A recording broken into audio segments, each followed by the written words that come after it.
Donc, Paul va réellement charger d'organiser réellement l'église de Crète pour en établir des conducteurs, mais des conducteurs fidèles. Voilà, des conducteurs fidèles. Voilà, parce que si on lit dans le livre de l'Apocalypse, le Seigneur Jésus avait parlé à une église en disant à cette église-là, je connais ton fidèle service. Parce qu'une chose est de servir et une chose est de servir. C'est une autre chose de servir fidèlement. Voilà, parce que c'est un service fidèle qui va recevoir la récompense. Mais un service qui n'est pas fidèle ne va pas recevoir réellement de récompense. Parce que tous les serviteurs de Dieu vont être éprouvés. Selon 1 Corinthiens chapitre 3, l'apôtre Paul dit que lui, il a posé réellement le fondement comme un sage réellement architecte. Maintenant que chacun fasse maintenant attention à la manière dont il bâtit sur ce fondement. Ceux qui viennent bâtir sur le fondement, là, en fait, c'est ceux-là qu'on appelle les serviteurs de Dieu, puisque les serviteurs de Dieu vont donner le message pour emmener les saints à maturité. Voilà. Maintenant, il y a plusieurs manières de bâtir dessus. C'est le sage qui va bâtir avec un élément qui va pouvoir passer par le feu. Mais les gens vont, avec la folie, voilà, bâtir avec du foin, bâtir avec du bois, bâtir avec du chaume. Et tout ça, ça ne peut pas passer par le feu. Voilà. Un serviteur de Dieu normal doit savoir que il a un jour, il va se tenir devant Dieu et puis il va rendre compte de tout ce qu'il a dit, tout ce qui est sorti réellement de sa bouche. Il va rendre compte. Tout ce qu'il a enseigné, il va rendre compte. Même Jacques pouvait dire qu'il n'y a pas parmi nous un grand nombre de personnes qui se mettent à enseigner parce que nous serons jugés sévèrement. Voilà. On sera jugé sévèrement. Donc, si quelqu'un a dit que le Seigneur Jésus réellement l'a appelé, bon, on ne va pas faire des débats pour dire non, le Seigneur Jésus t'a pas appelé, le Seigneur Jésus t'a pas appelé. Non, non, non. On va voir le fruit. Jésus a dit, voilà comment vous allez reconnaître mes serviteurs. C'est par le fruit.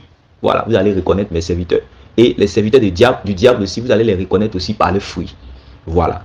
Les hommes fidèles, attachés à la vraie parole, dont Timothée, l'apôtre Paul, du moins, il disait à Timothée et aussi à Tite, également d'aller chercher et puis de recommander, de pouvoir établir en tant qu'évêque là. C'est à cause de ça. C'est pour ne pas en fait qu'ils puissent réellement faire de faux disciples. Parce qu'on fait des disciples avec l'évangile véritable.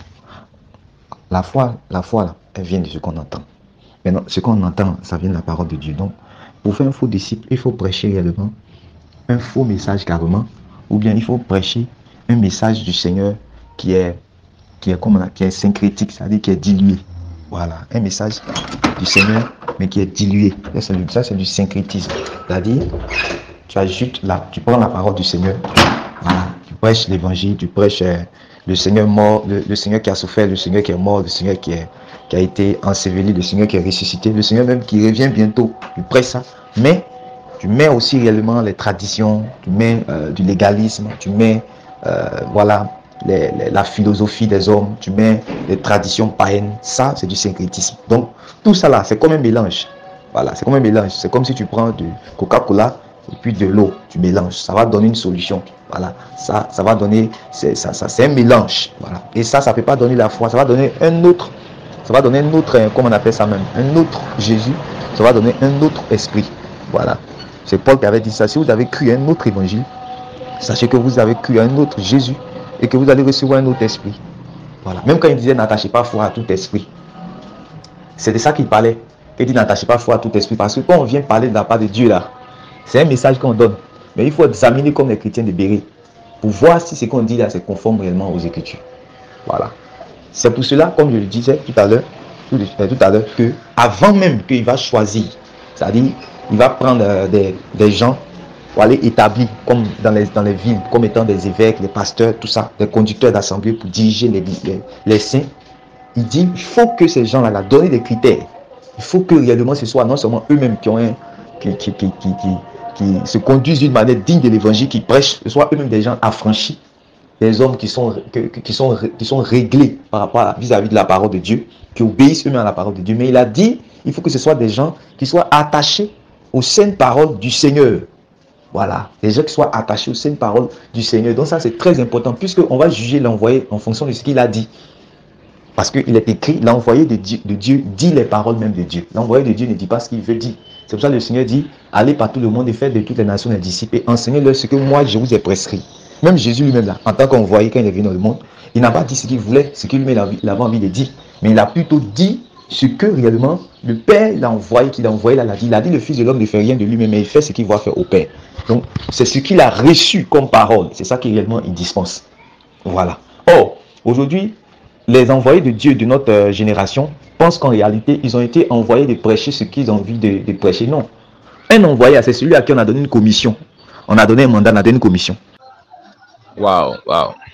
Maintenant, j'ai déjà entendu plusieurs fois des témoignages comme ça disant le Seigneur m'a dit de prêcher tel message. Le Seigneur m'a dit de prêcher tel message. Bon, c'est-à-dire, quand je ne comprends pas ces informations, ou bien parce que ces gens-là disent, ce que je comprends, c'est quoi? Que quand Dieu t'appelle et qu'il doit t'envoyer pour une mission, il te donne un message à prêcher. Ok. Maintenant, il y a ce que Jésus disait, ce que je fais là, c'est ce que j'ai vu le Père faire que je fais. Donc, tout ce qu'il faisait, tout ce qu'il disait, il avait vu le Père faire. Bon, en d'autres termes, le Père lui avait donné un message qu'il devait prêcher. Maintenant, on a dit, dites-moi, aujourd'hui, bon, c'est pas que ces trucs-là troublent un peu mon esprit, mais je voulais comprendre, je voulais avoir un esprit bien clair. Quand Dieu t'appelle, il te donne un message. Je pense bien. Maintenant, il y a un message qui est là aujourd'hui, qu'on peut parler de la doctrine, la saine doctrine, qui s'impose à tout chrétien, qui s'impose à tout prédicateur, qui s'impose à tout pasteur, à tout envoyé. Maintenant, est-ce qu'au-delà de ça, il n'y a pas un message particulier qui a été donné à un disciple, à un pasteur, en fonction de son appel? Bon, l'apôtre Pierre prêchait, il a prêché aux Juifs, il a été celui qui a ouvert la porte de la prédication aux païens. Paul dit, lui, Dieu l'a appelé pour les païens, il a prêché pour les païens, c'est vrai. Donc, je veux savoir, ils avaient tous les mêmes messages concernant le salut, mais il y avait une particularité que chacun avait. Je pense bien.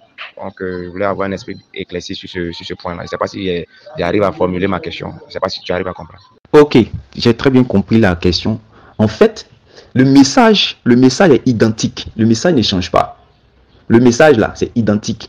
Quand il a pris Pierre, il a dit, toi tu es pêcheur d'hommes, tu es pêcheur de poissons, je vais faire de toi un pêcheur d'hommes. Voilà. Je vais faire de toi un pêcheur d'hommes. Donc, c'est pour aller gagner en fait les âmes. Mais ça ne s'arrête pas à gagner les âmes. Le message qui a été donné réellement aux apôtres est celui que le Seigneur Jésus a donné dans Matthieu chapitre 28, le verset 19. Le Seigneur a été clair. Il dit, allez par tout le monde. Prenez, faites de toutes les nations les disciples, les baptisant au nom du Père, du Fils et du Saint-Esprit, et enseignez-leur à observer tout ce que je vous ai prescrit. Donc, dans la grande commission, là, le Seigneur vient en fait de montrer ce que c'est que le rôle d'un envoyé de Dieu. Voilà, c'est d'aller dans le monde prendre des gens, et puis les former pour être des disciples, les conditionner de sorte à ce qu'un jour ils puissent entrer réellement dans le royaume de Dieu. Mais ça passe par une formation avec l'enseignement du Seigneur Jésus. Voilà, donc le message, c'est la justification et la sanctification pour la glorification. Donc, comme on dit, c'est le message en fait de la croix, comme l'apôtre Paul pouvait le dire. Voilà, c'est le message, c'est la bonne nouvelle du Seigneur Jésus. Voilà, il faut conditionner les âmes pour l'héritage du royaume. Voilà, il faut conditionner. Donc, après avoir justifié, après que les âmes soient justifiées, il faut que les âmes soient transformées afin que ces âmes-là soient maintenant prises pour être déposées maintenant dans le royaume de Dieu. Et le Seigneur Jésus a donné un seul message. Voilà, comme tu l'as dit, la sainte doctrine s'impose à tout prédicateur, à tout envoyé de Dieu, à tout dispensateur de la parole de Dieu. C'est la sainte doctrine qui doit prêcher. Voilà, regarde, il a dit dans Tite chapitre 1, verset 5. Dans Tite chapitre 1, verset 5 là, il avait dit, lui-même, Tite chapitre 1 à partir du verset 1 même, il dit, Paul, serviteur de Dieu et apôtre de Jésus-Christ pour la foi des élus de Dieu. Donc Paul est apôtre du Seigneur Jésus pour la foi des élus de Dieu, mais c'est pas fini, c'est pas la foi seulement. C'est-à-dire que dans le fait, comme dans notre jargon, on dit gagner des âmes, gagner des âmes. Ça, c'est la foi. Il faut que les âmes puissent avoir la foi pour être justifiées, mais c'est pas fini. Après ça, il dit, et la connaissance de la vérité qui est selon la piété. Ça, c'est la deuxième partie où le Seigneur dit, enseignez-leur à observer ce que je vous ai prescrit. Voilà, l'enseignement qui va leur donner d'être à l'image même de Dieu, qui va les faire ressembler à Dieu, qui va faire qu'ils vont marcher dans les justes voies de Dieu. Tu vois, non? Voilà. Il dit, Paul, serviteur de Dieu et apôtre de Jésus-Christ pour la foi des élus de Dieu et la connaissance de la vérité qui est selon la piété. Voilà. Lesquels reposent sur la vie éternelle. C'est-à-dire que quand vous allez faire de toutes les nations des disciples et que vous allez leur enseigner ce que moi, je vous ai prescrit, alors ils seront dignes maintenant de recevoir la vie éternelle. Voilà. Ils vont pouvoir maintenant recevoir la vie éternelle. Voilà. Maintenant, il dit qu'il a laissé Tite réellement à Crète afin que Tite puisse mettre de l'ordre. Voilà, parce qu'il a envoyé pour aller établir maintenant comment on appelle ça, des conducteurs fidèles. Voilà, des conducteurs fidèles. Et j'ai insisté sur la fidélité parce que c'est une chose d'être un conducteur, c'est une autre chose d'être un conducteur fidèle. Il a dit à une église, le Seigneur Jésus a dit à une église dans Apocalypse que je connais ton fidèle service. Combien de personnes ont commencé à servir, mais aujourd'hui, ils ne sont plus serviteurs. Il dit, ah, moi, j'étais à faire des services de Dieu là, ça fait 12 ans maintenant. Moi, je n'ai rien vu en Jésus, je retourne dans le monde. Lui, ce n'est pas un fidèle serviteur. Comme Thémas qui a abandonné Paul réellement à cause des plaisirs de ce monde, il a abandonné l'apôtre Paul dans la mission, dans l'œuvre de Dieu. Lui, ce n'est pas un fidèle serviteur. Combien de serviteurs aujourd'hui, avant qui étaient des gens qui étaient fidèles, attachés à la vraie parole du Seigneur, prêchant la repentance, prêchant la sanctification, prêchant la croix, comme tu le dis, voilà, prêchant la vérité pour conditionner les âmes à l'image de Christ. Mais aujourd'hui, ne sont plus réellement dans la doctrine, dans la sainte doctrine, prêchent autre message pour pouvoir avoir la foule, pour pouvoir plaire réellement à la foule. Voilà, tu vois. Donc, il faut que ce soit des gens fidèles. Voilà, il les envoie pour établir des gens fidèles. Mais il va dire quelque chose de très important. Il va dire au verset 9, dans Tite chapitre 1.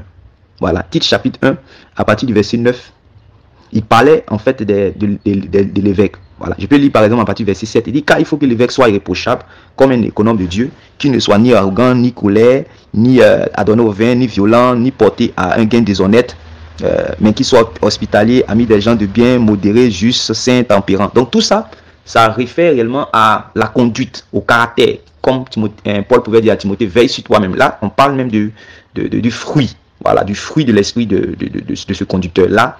Ça n'a rien à voir d'abord avec le message. Là, c'est lui-même d'abord sa propre vie. Parce qu'il faut qu'il soit un modèle sans parole. Il faut qu'il soit un modèle sans parole. Après ça, maintenant, au niveau de la parole, qu'est-ce qu'il doit dire? Au verset 9, il dit qu'il soit attaché à la vraie parole. Parce qu'il y a plusieurs paroles. Il y a beaucoup de fausses paroles. Qu'il soit attaché à la vraie parole. Maintenant, il dit telle qu'elle a été enseignée. Voilà. Donc, il y a une parole qui a été enseignée, mais elle a été enseignée par qui? Par le Seigneur. Voilà. C'est pour ça que quelqu'un ne peut pas dire non, que j'ai un message particulier. Voilà. Il y a une parole qui a été donnée à tous les envoyés du Seigneur Jésus. Voilà. Que ce soit Pierre, Paul, Jacques, ils avaient le même évangile, ils avaient les mêmes enseignements, ils avaient le même message. Voilà. Il dit, attaché à la vraie parole, telle qu'elle a été enseignée, il dit, afin d'être capable d'exhorter selon, voilà, la sainte doctrine. C'est la parole là dont il parle. Afin d'être capable d'exhorter selon la sainte doctrine et de réfuter les contradicteurs. Non, le message que le dispensateur de la parole de la nouvelle alliance donne, c'est la sainte doctrine. Voilà. Et comme tu l'as si bien dit, elle s'impose à toute personne réellement qui veut parler de la part de Dieu. Parce qu'on ne peut pas s'arroger le droit de prêcher ce qu'on a envie de prêcher ou bien ce que le peuple de Dieu veut entendre, bien ce que l'Église, ce que réellement les hommes veulent entendre. Donc on doit leur prêcher ce que celui qui nous a envoyés. Ouais. Tu te rappelles au temps de Michée, quand tous les faux prophètes là ont prophétisé que Akab devait aller en Ramoth en Galate, qu'il va gagner la guerre. Quand ils sont finis de prophétiser, que Josaphat a dit, mais est-ce qu'il n'y a pas un autre réellement qui a une autre parole pour nous là-bas, une parole de la part de l'Éternel? Est-ce qu'il n'y a pas quelqu'un d'autre? C'est là Akab a dit, il y a quelqu'un d'autre, mais lui ne me prophétise rien de bon. Je n'aime pas réellement son affaire. Et il dit, allons-y quand même l'appeler. Quand l'autre est allé l'appeler, le prophète lui a dit quoi? Le faux prophète lui a dit non, que voilà ce que le messager lui a dit, voilà ce que les prophètes là ont prophétisé de manière unanime. Donc toi aussi, il faut dire également la même chose. Il faut parler comme eux. Voilà. Mais lui, comme c'est un envoyé de Dieu, il ne devait pas dire ce que la foule disait, la foule de prophètes disait. Il ne devait pas dire aussi ce que les rois voulaient entendre. Mais il devait réellement dispenser, il devait faire connaître le plan de Dieu, il devait faire connaître le conseil de Dieu. Donc un envoyé de Dieu parle selon ce qu'il a entendu dans le conseil de Dieu. Voilà. Jésus, comme on a dit là, Jésus lui-même, il n'a pas dit ce qu'il voulait, mais il a prêché ce que le Père, il a entendu le Père dire. C'est ça qu'il a prêché. Voilà. Et il a dit cela plusieurs fois dans les évangiles. Lui-même, il n'était pas libre de prêcher ce qu'il avait envie de prêcher. Regardez, même quand tu lis dans l'évangile de Luc, pendant qu'il était en train de prêcher le royaume, il y a quelqu'un qui est venu dire, Seigneur, il y a notre Père qui nous a laissé un héritage. Mon frère a pris l'héritage là, il ne veut pas réellement me donner, ainsi de suite. Qu'est-ce que toi tu dis? Le Seigneur était tellement concentré, il connaissait tellement sa feuille de route, qu'il dit, ah, qui m'a établi réellement juge pour vos affaires?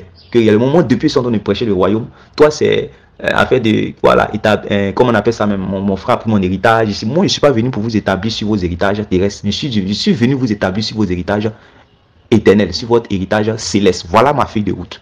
Le Seigneur était sage, il pouvait donner réellement une solution dans ce problème, mais il était concentré. Et tout serviteur de Dieu doit rester réellement concentré et attaché réellement à la parole telle qu'elle a été enseignée afin d'être capable d'exhorter selon la sainte doctrine et de réfuter réellement les contradicteurs. Et quand tu vas plus loin dans Tite chapitre 2 à partir du verset 1, il va dire pour toi. Voilà, pour toi, c'est-à-dire que l'homme de Dieu Tite, c'est Paul qui parle à Tite, il dit pour toi, dis les choses qui sont conformes à la sainte doctrine. Tu ne dois pas dire ce que tu veux, tu ne dois pas dire ce que les gens veulent entendre, mais tu dois dire des choses qui sont conformes à la sainte doctrine. Maintenant, la sainte doctrine, c'est quoi?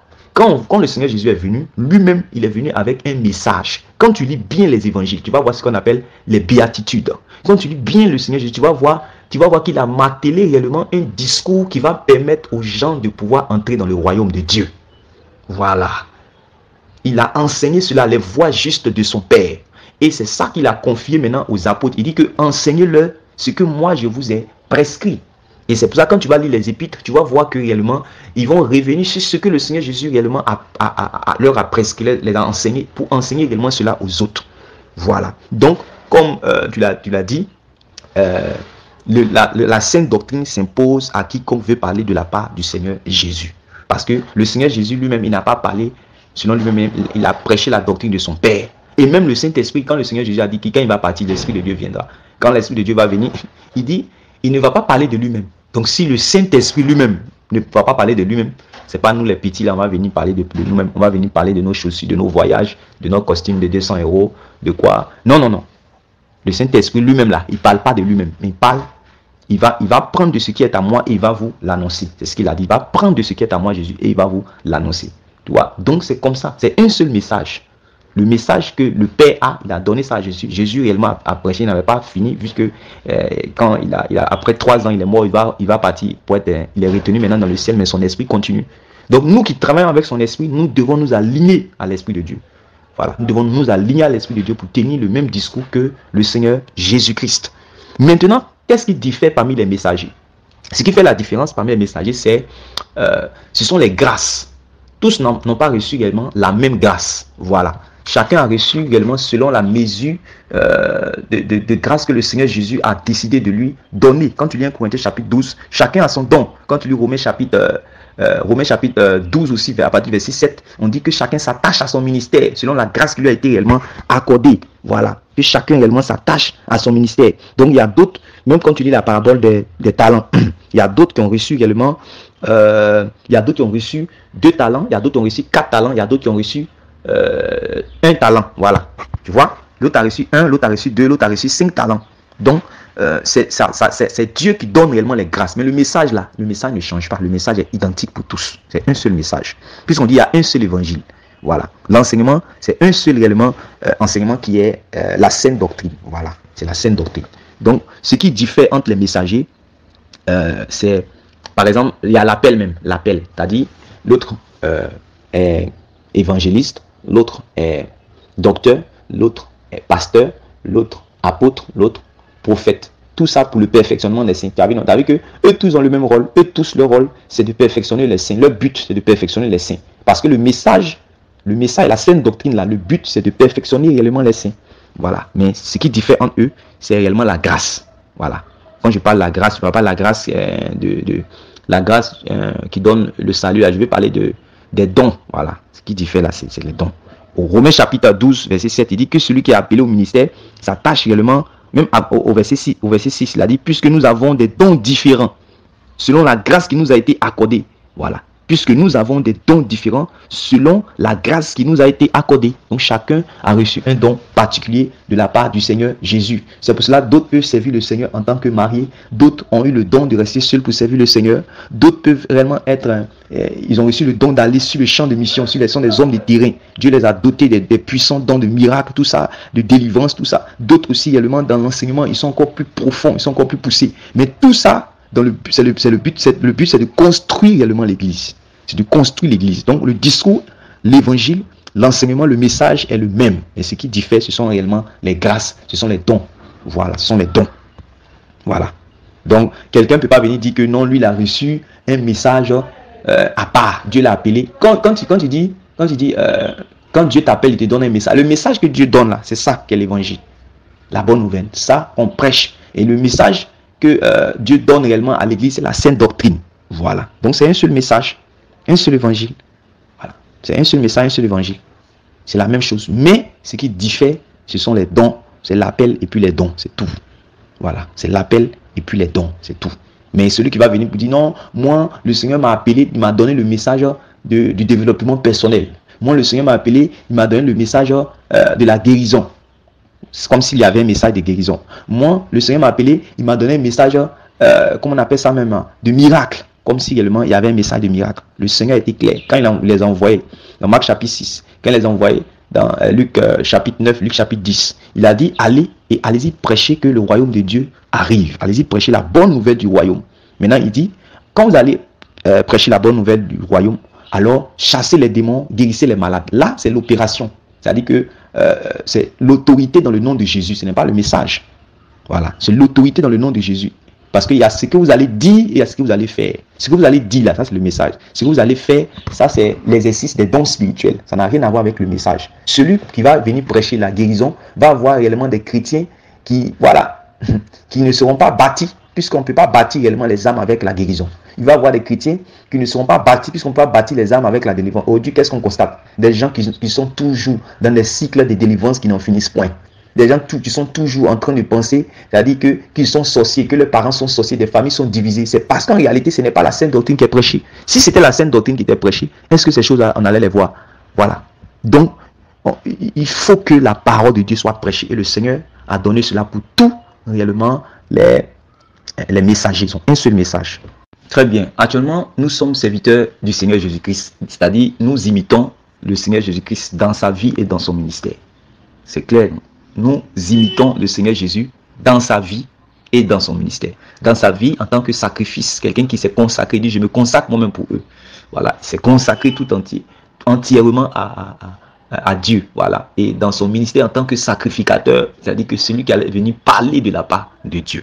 Donc nous imitons le Seigneur Jésus. Maintenant, quand on regarde le Seigneur Jésus-Christ dans sa vie, voilà, dans sa vie et puis dans son ministère, on va prendre le cas de dans sa vie, il a été éloigné réellement du péché. Ça, on a déjà parlé de ça. Parce que j'ai pris le passage de 1 Timothée où l'apôtre a dit veille sur toi-même et sur ton enseignement. Il a dit veille sur toi-même d'abord, avant de dire veille sur ton enseignement.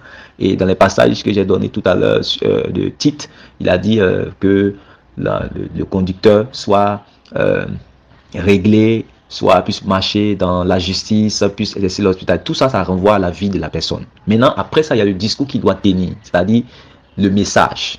Voilà. Tu es un messager, je suis un messager. Le messager, c'est celui qui vient donner un message. Voilà. Mais on est plus que des messagers. On est des envoyés. Envoyé, c'est-à-dire que celui qui vient donner un message de la part de quelqu'un. Voilà. Maintenant, ce quelqu'un-là, celui qui nous a envoyé là, il nous a dit la feuille de route, ce que nous devons prêcher. Voilà. Une chose que je veux dire qui est claire, en même temps qu'on doit comprendre, tout ce que je viens de dire, je n'ai pas dit qu'il ne faut pas réellement faire, comment on appelle ça même, il ne faudrait pas guérir les malades, il ne faudrait pas chasser les démons, il ne faudrait pas délivrer réellement les captifs. Le Seigneur Jésus a été clair. Dans Luc chapitre 4, le verset 18, il a dit l'Esprit du Seigneur est sur moi.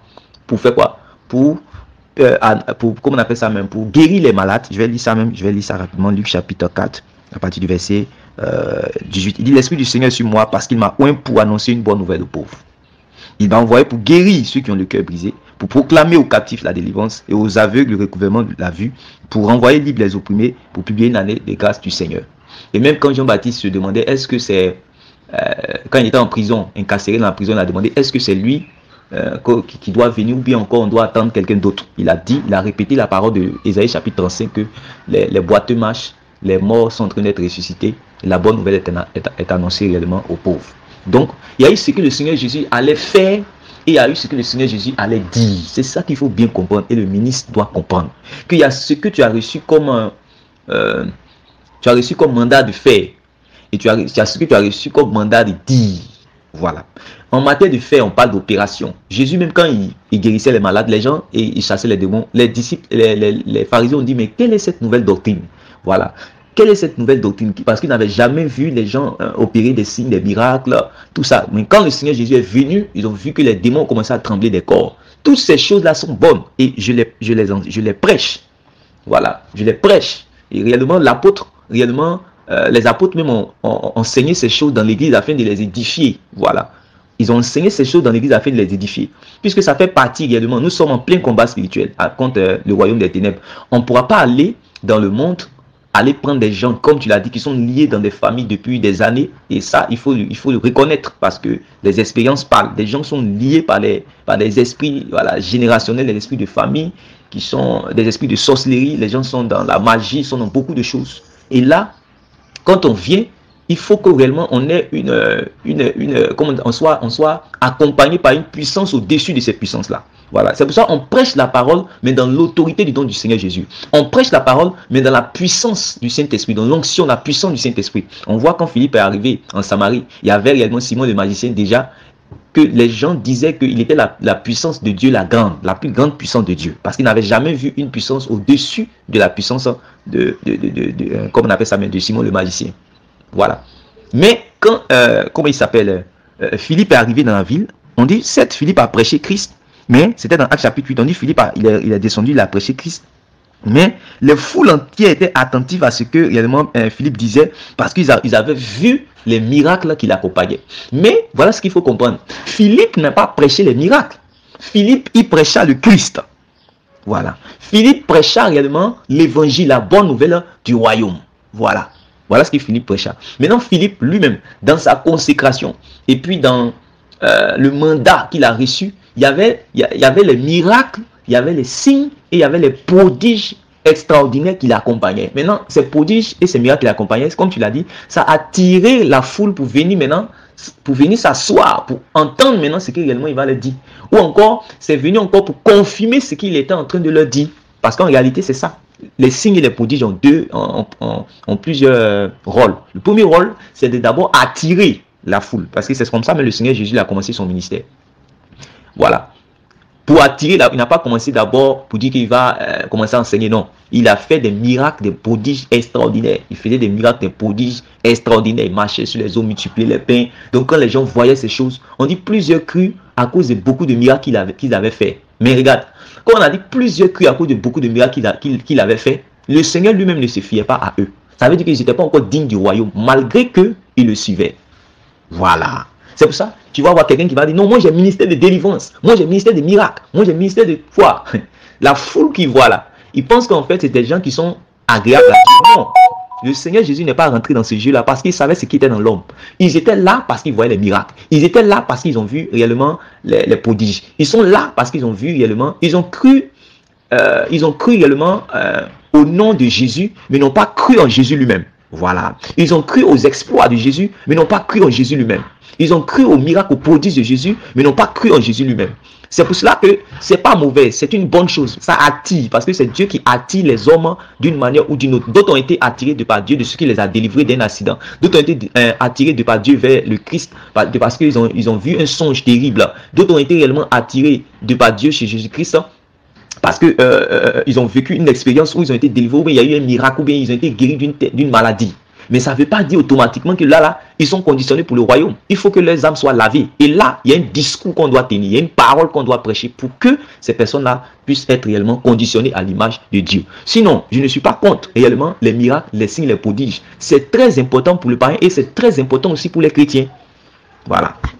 Voilà. Puisque, qu'est-ce que Paul va dire dans 1 Corinthiens chapitre 12, à partir du verset 7. Il dit, or la manifestation de l'esprit nous a été donnée pour l'utilité commune. Donc, les dons spirituels sont réellement très importants réellement dans l'église. Voilà, les dons spirituels sont très importants dans l'église. Mais faire d'un don spirituel son, comment on appelle ça, son appel pour dire que, ah, moi je suis messager, comme tu l'as dit, d'autres ont reçu le don, par exemple, pour le don réellement, une forte autorité pour chasser réellement les démons. Voilà. Ils ont reçu un don de foi, un don les dons de puissance. Donc, ils opèrent réellement dans la délivrance. Mais lui, il va faire également une mission internationale de la délivrance. Mais quand il fait une mission internationale de la délivrance là, quand tu vas chasser réellement les démons chaque fois, c'est là-bas maintenant qu'on parle de déséquilibre. Puisque ici, puisque c'est là, tu as pris réellement un message, tu vas prendre quoi? Qu'est-ce que tu vas faire? Tu vas aller prendre les histoires du Seigneur Jésus où il a chassé les démons. C'est tout ce que tu pourras faire. Tu vas prendre les histoires du Seigneur Jésus où il a chassé les démons. Chaque fois venir, l'âne doit être délié, Lazare doit sortir. Tu vas prêcher ces genres de choses-là parce que tu te dis que ça va avec ton ministère. En tant ceux qui sont devant toi là, ils sont pas conditionner parce qu'il y a un enseignement, il y a tout un compil d'enseignements qui doit réellement les amener à voir l'image de Christ. L'exemple que j'ai pris était clair, de Jésus lui-même. Pour ne pas parler d'un homme sur de Jésus lui-même. Voilà, lui-même faisait son ministère là. Miracle et pas miracle. Les miracles, c'est les miracles. Les gens le suivaient. Les gens même ont traversé des villes, du moins des villages pour le suivre. Plus de 5000 personnes, ils étaient là. Mais quand lui les regardait là, c'est dans Jean chapitre 2, vers les derniers versets là-bas. On dit, malgré qu'il y avait la foule réellement qui le suivait, Jésus ne se fiait pas à eux.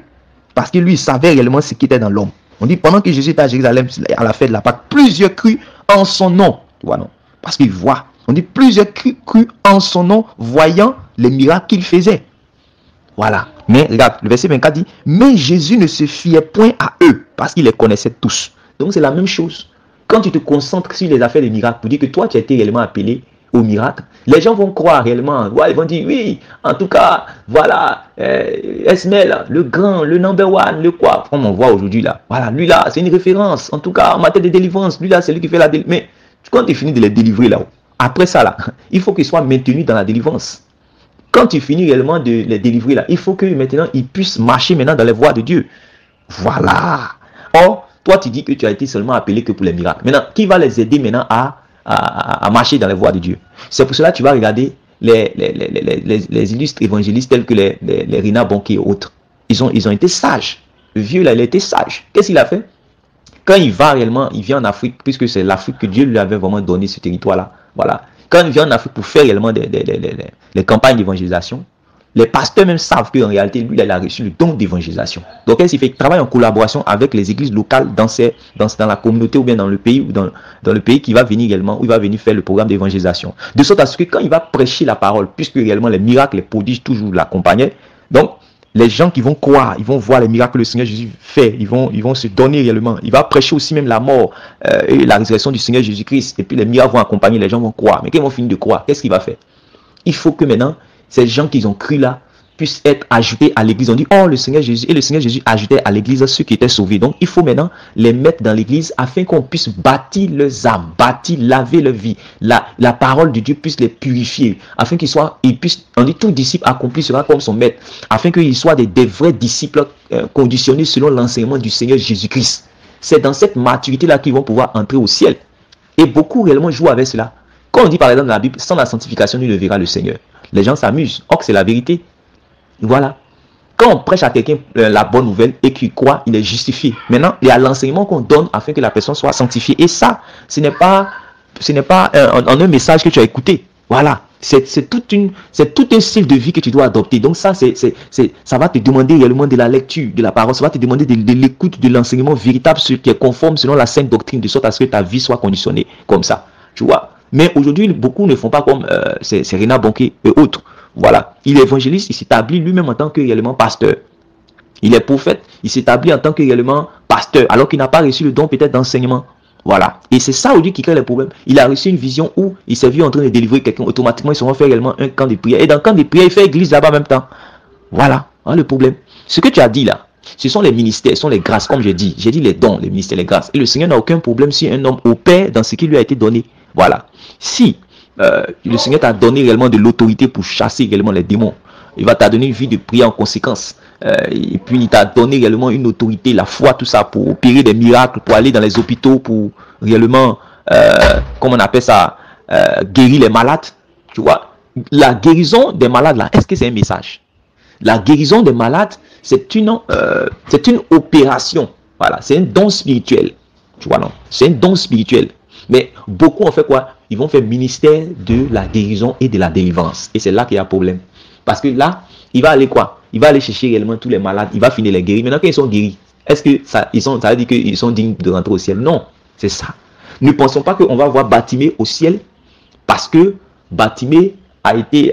Jésus lui a imposé les mains, Bartimée a commencé à voir. Non. On va voir Bartimée au ciel parce que lorsque Jésus a dit, c'est-à-dire que si Bartimée, quand Jésus a dit par exemple, si quelqu'un veut me suivre, qui porte réellement sa croix, qui se charge sa croix chaque jour et qui me suive, voilà, sinon il ne peut être mon disciple. Quand Jésus a donné cette condition-là, c'est-à-dire si Bartimée n'a pas respecté cela, même si Bartimée réellement a été touché par Jésus pour voir, il ne va pas rentrer au ciel. Tu vois, non? Voilà pourquoi c'est quelque chose de profond. Sinon, moi je ne suis pas contre réellement La manifestation des dons. Si je suis contre la manifestation des dons, c'est que je suis contre l'Esprit de Dieu. C'est que je suis contre Dieu lui-même. Voilà. C'est que je suis contre le Seigneur Jésus. Voilà. Donc, les dons, les signes, les prodiges viennent pour accompagner. Maintenant, tu as parlé des expériences. Bon, oui, quand nous prêchons la parole, la vie chrétienne qui est là, la vie chrétienne est expérimentale. Voilà. C'est pour ça qu'on parle des actes des apôtres. Actes des apôtres, c'est ce qu'ils ont vécu. C'est-à-dire que leurs expériences christiques. Moi-même, je suis contre les gens qui disent non que, comment on appelle ça, pasteur, ne venez pas parler ne parlez pas de vos expériences, mais parlez de Christ.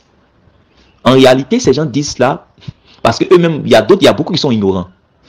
Si moi j'ai vécu une expérience avec le Christ, si c'est moi-même ma propre expérience sur le Christ, il n'y a pas de problème. L'Église n'a pas besoin de savoir. Mais mon expérience avec le Christ, mon expérience avec le Saint-Esprit, c'est un témoignage vivant pour édifier quelqu'un. Voilà. C'est un témoignage vivant pour édifier quelqu'un. Sinon, on allait déchirer tous les actes des apôtres.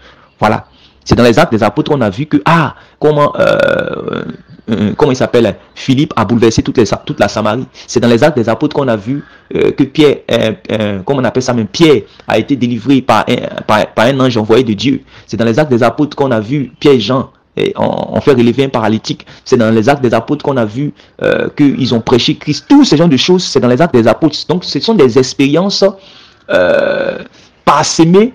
Ce sont du moins des expériences christiques. Voilà, la vie chrétienne est une vie parsemée réellement d'expériences christiques, des expériences avec le Christ. Voilà. Donc, on ne peut pas enlever les expériences de la vie chrétienne, puisque notre Dieu est un Dieu vivant. Il marche avec son Église, il marche avec les saints, il marche avec ses serviteurs.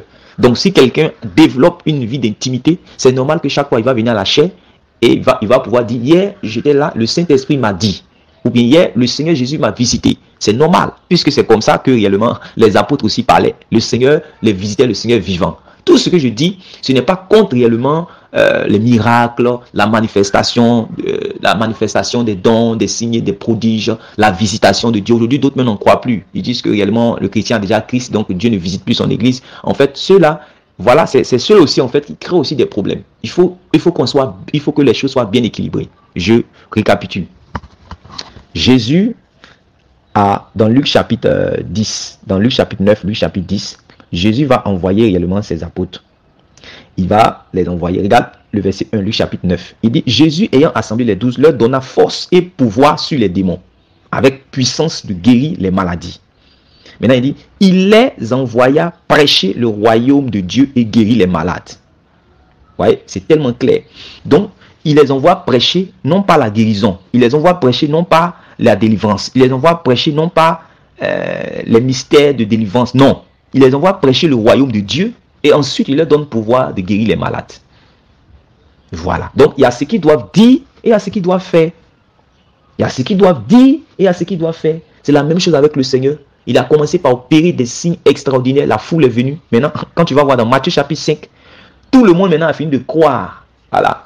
Tout le monde a commencé à croire maintenant en son nom. Ils ont commencé maintenant à venir maintenant. Ils ont vu que lui là, c'est le Messie, c'est le Christ. Donc maintenant, ils vont venir maintenant s'asseoir pour écouter son discours. Et c'est là que maintenant, c'est le discours qui va faire la séparation parce que la parole de Dieu réellement pénètre les cœurs. La parole de Dieu pénètre les cœurs. Il dit, je vais vous montrer quiconque vient à moi et écoute mon enseignement et la met en pratique, et quiconque vient à moi et puis n'écoute pas mon enseignement. Or, quand il faisait les miracles, la foule, tout le monde vient. Voilà, tout le monde vient. Les individus de tout Akabi, chacun de toutes les nations vient. Voilà. Quand on prêche la parole de Dieu, ils sont attirés. Mais quand on prêche, quand on fait des miracles et tous ces genres de choses, Dieu les attire par cela. Mais quand il faut prêcher l'évangile, quand on va prêcher l'évangile, ils vont croire. Il faut aussi également enseigner maintenant la parole, qui va réellement les crucifier. Voilà. La parole crucifie. La parole nous rend conformes réellement à Christ. Voilà. C'est ça le problème aujourd'hui. C'est ça. Beaucoup réellement ignorent cela. Ils prêchent la guérison au lieu réellement de prêcher le royaume. Voilà. On doit prêcher. Maintenant, le Seigneur va venir accompagner notre témoignage par des signes. Dieu accompagne notre témoignage par des signes. C'est ça le problème. Voilà. En réalité, même par rapport au mariage dont tu as parlé, la Sainte Doctrine parle du mariage. Voilà. La Sainte Doctrine, les choses sont claires. C'est écrit dans les Écritures. Voilà. C'est écrit dans les Écritures, dans la parole de Dieu. Le Seigneur a parlé comment réellement on doit réellement se marier. Voilà. C'est écrit dans la parole de Dieu. Donc, il faut qu'on se marie aussi selon le Seigneur. On parle de mariage selon le Seigneur. Voilà. Je ne sais pas. C'est-à-dire, quand on parle de Sainte Doctrine là, ce n'est pas, la Sainte Doctrine, ce n'est pas le message de, je ne sais pas, Ce n'est pas le message de la sanctification seulement. Voilà.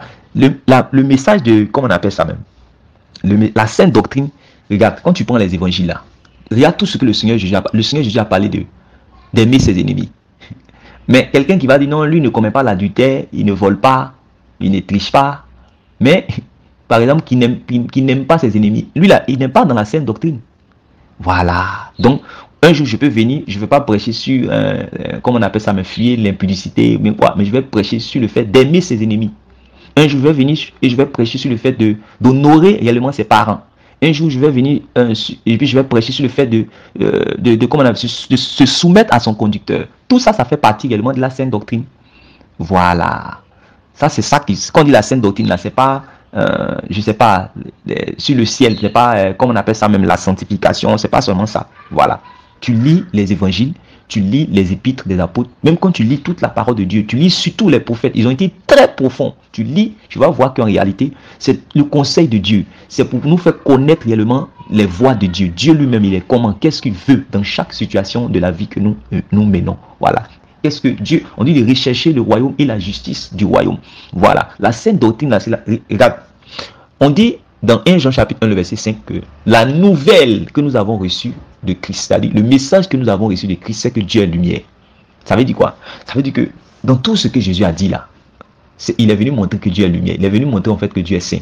C'est pour cela que tout notre enseignement doit être à mesure, nos enseignements doivent être à mesure de pouvoir conditionner les hommes à cultiver la sainteté.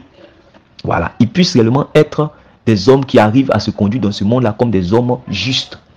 Voilà. Sinon, on peut parler, il peut nous arriver même de parler sur comment opérer la délivrance, il peut nous arriver de parler de comment guérir les malades. Paul même a parlé aux Corinthiens de comment prophétiser, comment parler en langue. Mais tout cela, c'est dans la sainte doctrine. Voilà. Tout ça, c'est dans la sainte doctrine. Mais comme je l'ai dit, le but de la sainte doctrine, et je lis ce dernier passage là, ça c'est dans Colossiens chapitre 1, verset 28. Colossiens chapitre 1, verset 28. Là-bas, Paul a été clair.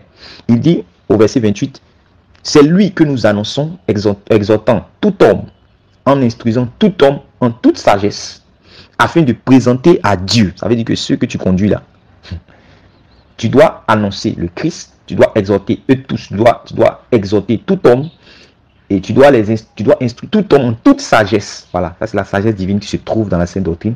Il dit, afin de présenter à Dieu tout homme. Ça veut dire que tous ceux que tu conduis là, pour savoir que tu ne vas pas entrer au ciel sans que Dieu ne te demande en fait les comptes de ces personnes-là. C'est ça, un berger. C'est pour ça qu'avant que Jésus puisse aller au ciel, là, il a fait la prière sacerdotale, le compte.